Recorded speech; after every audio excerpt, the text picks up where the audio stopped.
What's up, HX Stompers? We are here with 3.0. It is here. We are overwhelmed with new features, new toys to play with, new amps, new cabinets, new effects, poly pitch shifting.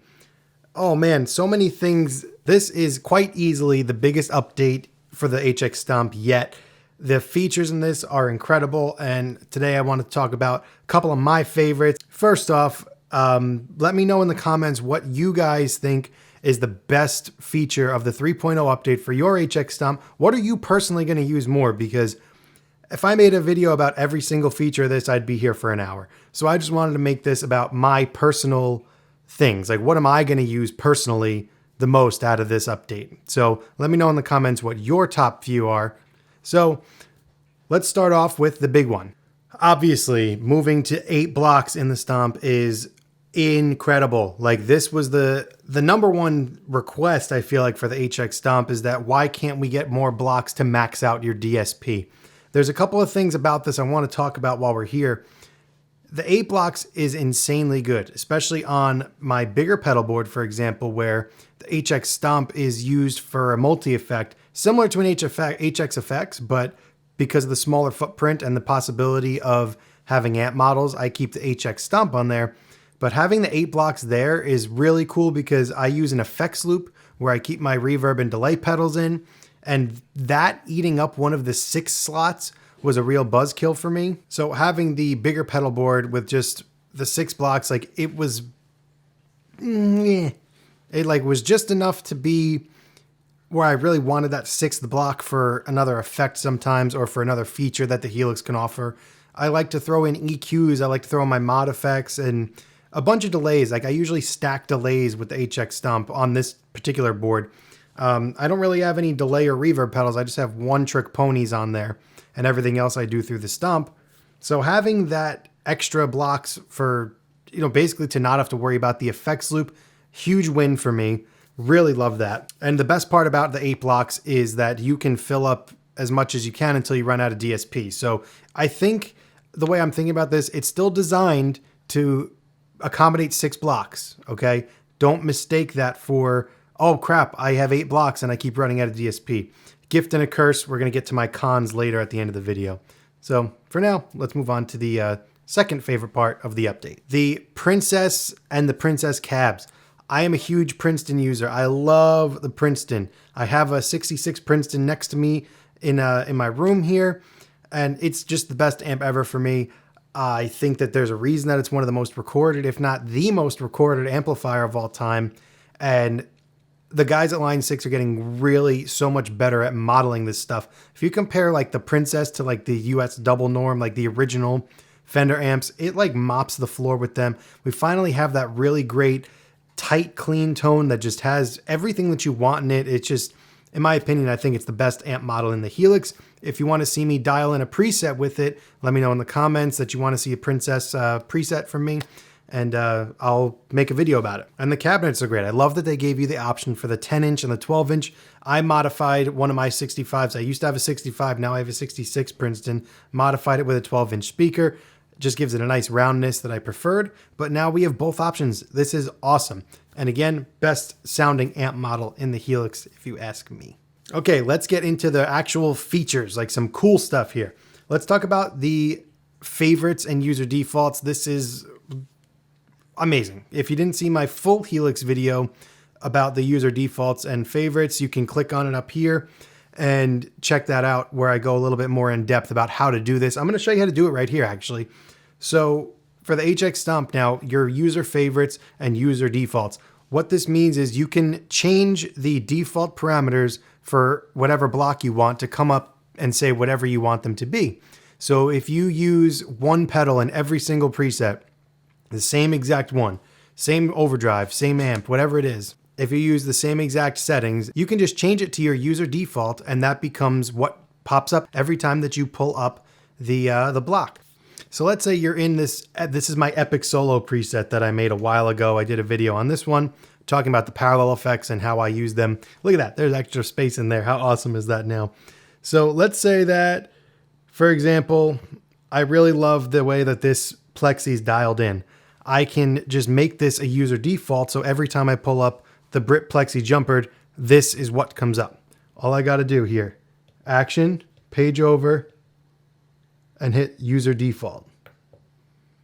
User default saved. It's that easy. It takes literally 2 seconds. Let's go through that again. Action. Right? Real easy to see that. Page, page. It's also reversible. So if you want to go back to the factory default, you can click this and it'll change it back to your factory default. But for now, let's leave it as user default. So that's user default. Super easy, amazing to use. Now let's say I want to do favorites. Why you would choose favorites over user default is because when we build a preset later, I'm going to show you, I'm going to build one from scratch using just the favorites. It's going to come up in an easy access tab that you can just dial in 2 seconds. You just scroll to it and pull it up. With the user defaults, you still have to find it in the regular menus and the sub menus, but with user favorites, you can just dial it in right away. Let's do it. So if I want to say this is my favorite Diana drive setting, I'm going to go action, page, page, and now add to favorites. So it just added me to the favorites here. I can also, while I'm in this list, I can hit action and I can reorder it. So if I want this to be all the way at the bottom, I could do that. If I want to put it at the top is where things pull up first. So if I put this all the way to the top, then it comes up first when I turn the knob. So that's going to make more sense in a second. Let's for now put this all the way at the bottom. You could also rename it if you choose to. And for now, we're just going to leave it there. Let's go home. Okay, so that's how you set up your favorites. Now let's go to a totally blank preset and let's build a whole preset using favorites. Okay, so let's go to a fresh preset and let's build using the favorites. I saved a bunch of these as favorites already, so I'm just going to go to the favorites list and apply these. You just repeat the same process for however many effects you want to put in here. And you have up to 128 favorites that you could save. Pretty awesome. So now I'm just going to turn the bottom encoder. And now this takes me to all my favorites. You see how none of these go together? It's kind of a random list, right? So if I actually click on this, you'll see the favorites list. So all I did was push this and it's showing me the whole list of favorites here that I've already saved. And if I wanted to, you could do it the old school way where if you're just here and you want to build a preset, you just push in, scroll to favorites, page, and there are your favorites there too. But the easy access way is really nice where you could just turn that. So there's my Princess cabinet.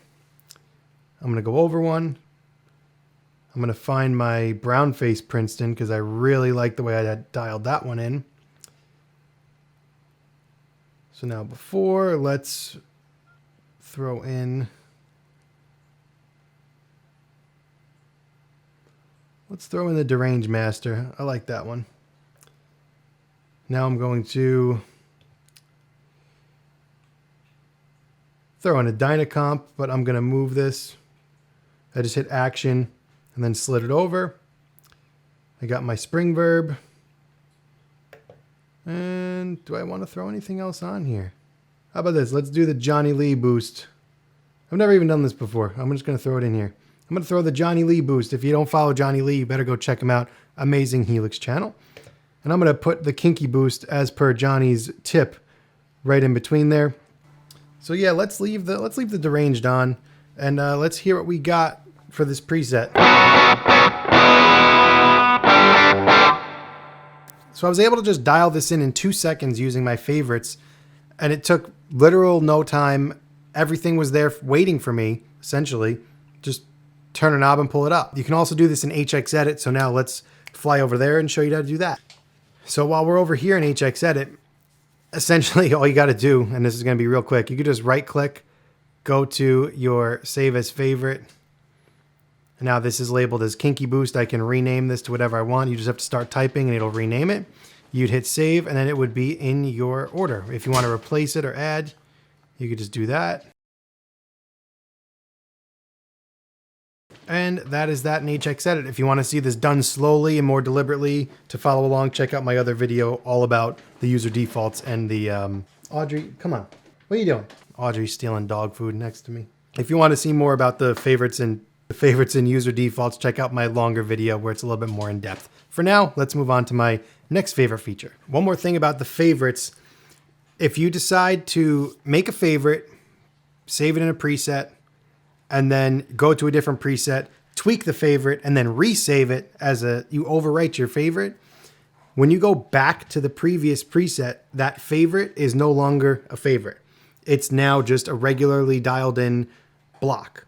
So to get it to be the same favorite that you just saved, so the newest favorite, all you have to do is either go to your favorites tab and reinsert it, or you could save it as a user default also, and then just turn the knob one click back and forth, and it'll make, and since that's your user default, it'll come back to it. So if you want to overwrite your favorites, it's important to go back to the old presets that you saved it in and just go to your favorites tab and reinsert it as the favorite, because it won't update the previous presets. It's no longer, it no longer sees it as a favorite. It just sees it as a regular old block once you change your favorite.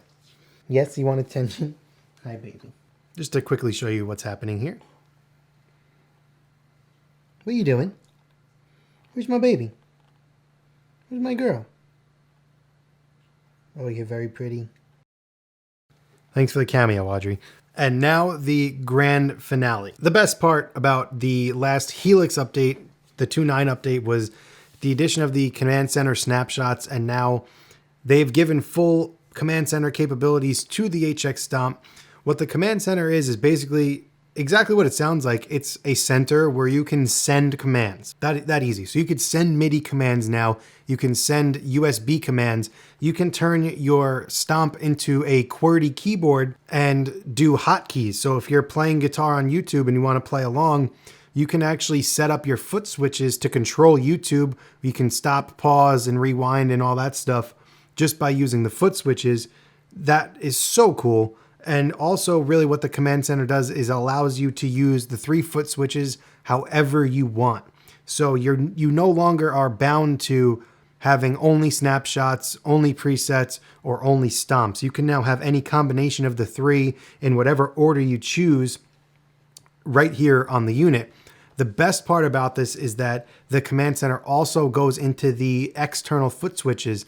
I have one coming in the mail. Once I saw that this was a thing, I immediately bought another 2-foot switch, another 2-button foot switch to add on to this, because when I do the Command Center video, I'm going to find a way. I'm going to figure it out where I'm going to get 5 snapshots out of this based on one preset. I'm really confident that I can do it. I already have it all in my head. I just need the foot switch to figure it out. If you're looking forward to that, let me know in the comments if that's something you'd want to see. But the best part about it is you can, again, you can add whatever you want. So instead of being bound to having 2 snapshots, a tuner, or a page up, page down, you can assign anything to any one. So you can make the external foot switches your snapshots.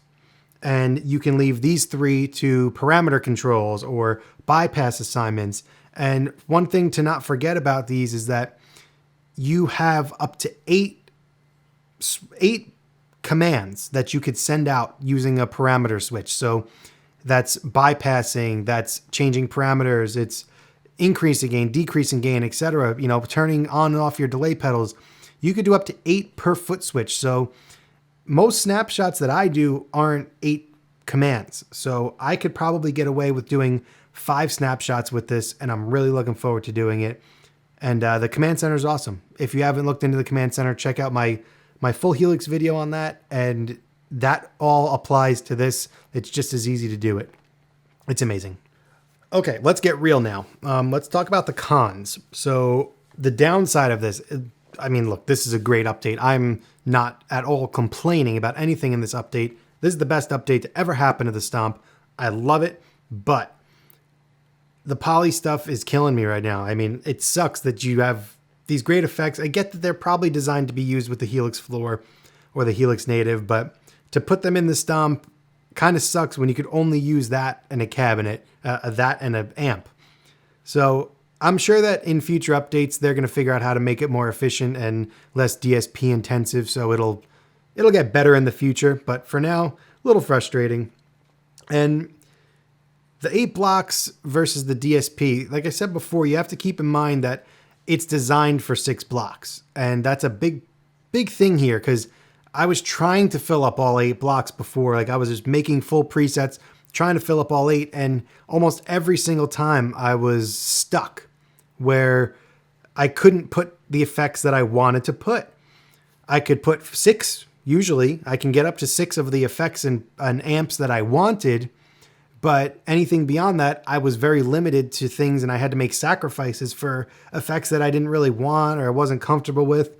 So that's a little bit of a bummer that the DSP really can't handle the 8 blocks, but it's nice to have if you need it. Like if you're using an effects loop, it's great. Or if you're using a volume pedal or an expression pedal, then it's great in the sense that those don't eat up any space anymore.